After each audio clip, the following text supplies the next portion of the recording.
Oke, baik. Bismillahirrahmanirrahim. Assalamualaikum warahmatullahi wabarakatuh. Anak-anakku sekalian yang Ibu banggakan, kelas 8. Alhamdulillah, insyaallah kita selalu dalam keadaan sehat walafiat. Salawat serta salam senantiasa kita sampaikan kepada tauladan kita, Nabi kita Muhammad sallallahu alaihi wasallam. Baik anak-anakku sekalian, hari ini kita pertemuan kedua. Ya, setelah beberapa waktu lalu kita membahas mengenai goals. Terima kasih kalian yang sudah mengirimkan goals kalian pada statement beberapa waktu lalu. Bagi yang belum, silahkan kalian buat goals kalian, ya. Oke, karena itu sebagai satu acuan tujuan kita mau kemana nanti 1 tahun mendatang, mau apa yang kita mau lakukan, ya. Terima kasih yang sudah membuat tugasnya. Oke, setelah kita membahas mengenai goals beberapa waktu lalu, kita sekarang beralih mengenai motivasi, motivasi belajar. Oke, tujuan dari pembelajaran ini yaitu kita dapat memahami pengertian motivasi, motivasi berprestasi serta mengetahui dan bisa menerapkan bagaimana cara meningkatkan motivasi berprestasi. Oke, sebelumnya kita ice breaking dulu ya. Oke, Ibu punya satu gambar nih. Nah, kalian boleh tebak ya. Daram. Nah, lihat ada gambar apakah ini? Pertanyaannya, nah, perhatikan gambar ini, hewan apa saja yang dapat kamu temukan di gambar ini? Ayo, ada hewan apa aja nih di gambar ini? Iya, betul. Terus apa lagi? Iya, ada gajah, kuda, kemudian anjing, ini orang hutan ya. Terus ini ada kucing dan terakhir nih ada tikus. Ya. Oke, itu ice breaking kita. Selanjutnya kita masuk kepada pembelajaran pengertian motivasi. Apa sih motivasi itu? Motivasi adalah daya penggerak. Ya. Apa yang kita gerakkan? Daya penggerak di dalam diri kita, ya, untuk berbuat sendiri. Motivasi merupakan kondisi internal individu yang mendorongnya untuk berbuat sesuatu. Ini terkait dengan goals kita yang beberapa waktu lalu, ya. Punya goals tapi kalau tidak termotivasi tidak akan terwujud. Oke. Peran motivasi adalah sebagai pemasok energizer untuk bertingkah laku secara terarah, ya. Ini menurut Gleitman di tahun 1986. Kemudian ada filosofi motivasi. Oke. Pada hakikatnya motivasi diyakini sebagai hasil penguatan, reinforcement. Misalnya perolehan nilai itu bagus atau pujian guru akan memotivasi belajar kalian. Kemudian lagi, dorongan seseorang untuk menunjukkan bahwa dirinya positif atau seseorang itu baik adalah motivasi untuk mendapatkan standar kepuasan diri, atau cognitive dissonance. Oke. Selanjutnya, Maslow dalam teori kebutuhannya menggambarkan motivasi dalam bentuk piramid. Nah, nih ya. Ini ada beberapa poin-poin di sini ya. Yang pertama adalah kebutuhan kita, yaitu kebutuhan dasar. Dari sini dulu, ya. Kebutuhan dasar atau biological needs, ya. Seperti apa? Makan, minum, rumah, uang, materi dan seterusnya. Ya, ini kebutuhan dasar kita. Kita semuanya membutuhkan ini, ya. Oke, selanjutnya kebutuhan rasa aman.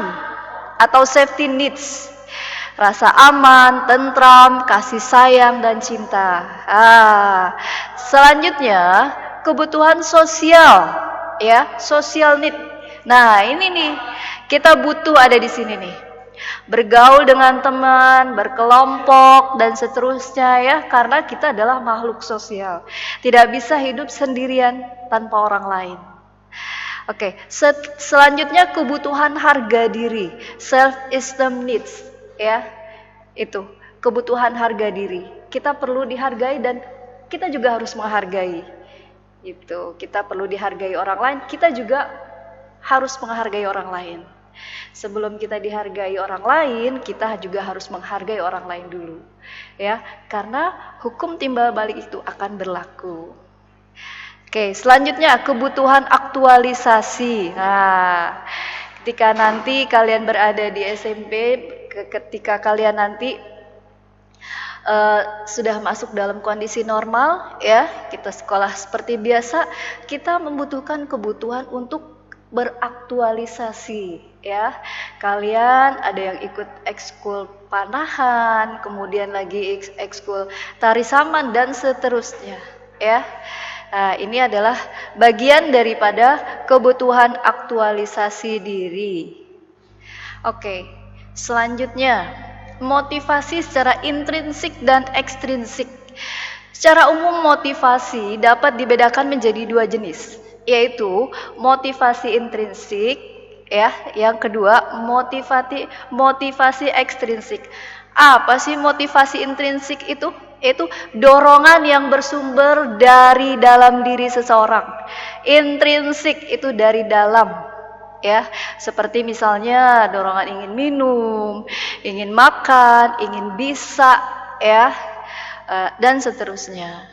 Kemudian lagi motivasi ekstrinsik. Apa sih motivasi ekstrinsik itu? Ya, dorongan untuk berbuat sesuatu yang berasal dari luar. Misalnya seseorang bertingkah laku karena adanya penghargaan, ya, pengakuan, pujian, hadiah dan sebagainya. Dan dalam praktek kehidupan kita, kedua motivasi tersebut harus dikombinasikan, ya.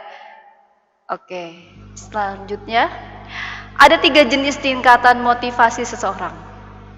Yang pertama, motivasi didasarkan atas ketakutan atau fear motivation. Ya, pakai seragam sekolah karena takut nanti akan kena hukuman kalau tidak pakai itu. Ini motivasinya seperti itu ya, fear motivation, karena ada rasa ketakutan. Bagus juga sih, nggak apa-apa ya, karena dari situ nanti akan timbul apa? Pembiasaan. Oke. Motivasi kedua adalah karena ingin mencapai sesuatu, misalkan ya, atau kita kenal dengan achievement motivation. Misalkan kalian belajar dengan gigih karena apa? Ingin memperoleh nilai yang tinggi. Misalnya ya, untuk persiapan akhir tahun nanti ya, kalian mempersiapkan pembelajaran, menyemangati diri kalian supaya dapat nilai yang bagus ya, karena nanti bertujuan lagi untuk mencapai sekolah yang kalian harapkan, misalkan sekolah favorit tujuan sekolah kalian. Itu. Motivasi yang ketiga adalah motivasi yang didorong oleh kekuatan dari dalam diri sendiri, inner motivation. Ini tanpa embel-embel ya, tanpa adanya hukuman pun dia akan tetap melakukan karena ada kesadaran dari dalam diri sendiri. Oke. Selanjutnya, faktor-faktor yang mempengaruhi motivasi berprestasi meliputi faktor individual ya, dan faktor lingkungan. Ini udah pasti ya. Faktor individual itu tergantung dari diri kalian sendiri.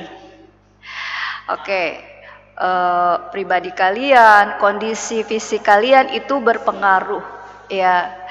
Kemudian lagi yang kedua, faktor lingkungan. Faktor lingkungan ini dibagi menjadi 3. Ada faktor lingkungan keluarga, lingkungan sosial, lingkungan akademik. Dan kita di pesantren ini ada tiga-tiganya ya.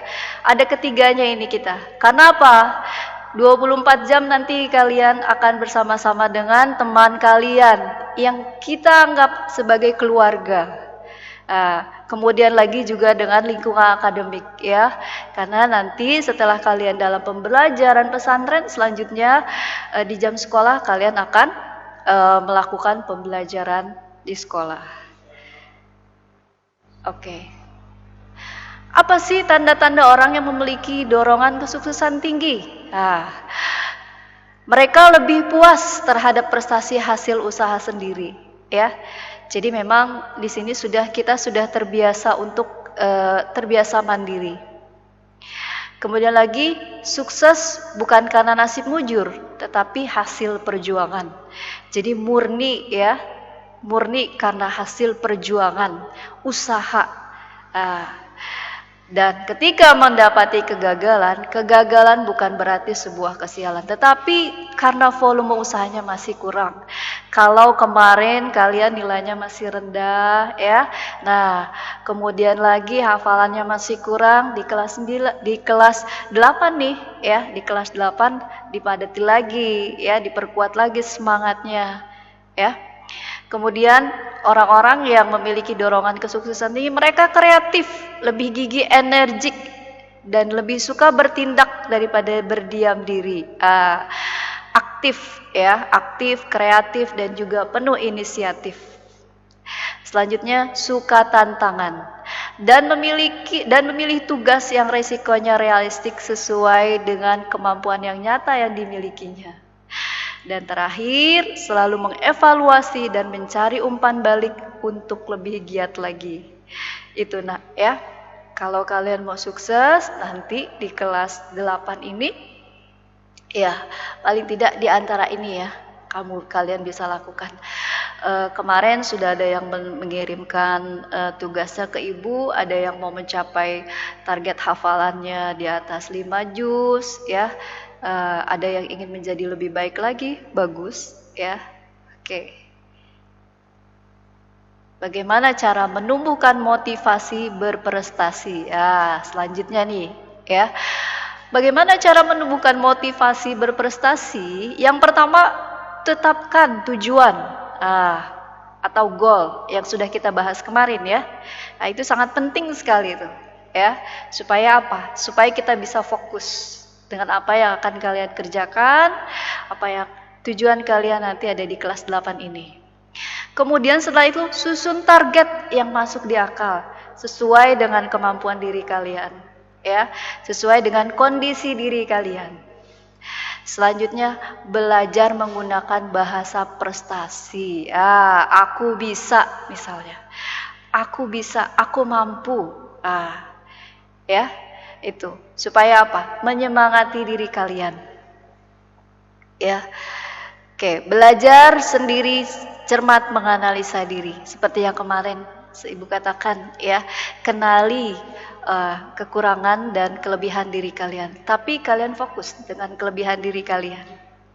Selanjutnya perkaya motivasi.